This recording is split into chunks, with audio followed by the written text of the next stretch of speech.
Ito mga lods, ito yung pangyayari sa aking sasakyan. Ayan, diba?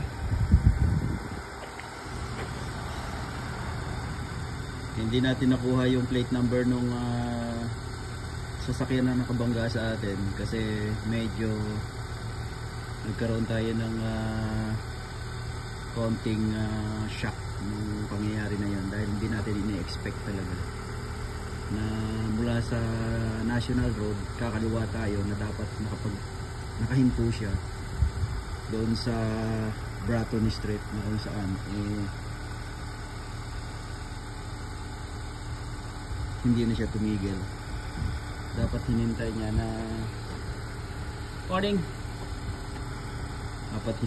na nakapasok muna tayo o nakalabas tayo ng National Road bago naman siya pumasok sa National Road.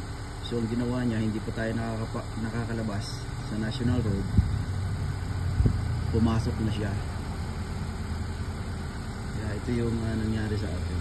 Ayan. So thankful na lang talaga tayo dahil walang nangyari sa atin o sa sasakyan na lang. Ayan. So ngayon, ito yung gagawin natin, pupunta tayo ng insurance. Ito yung i-claim natin. Alright, let's go!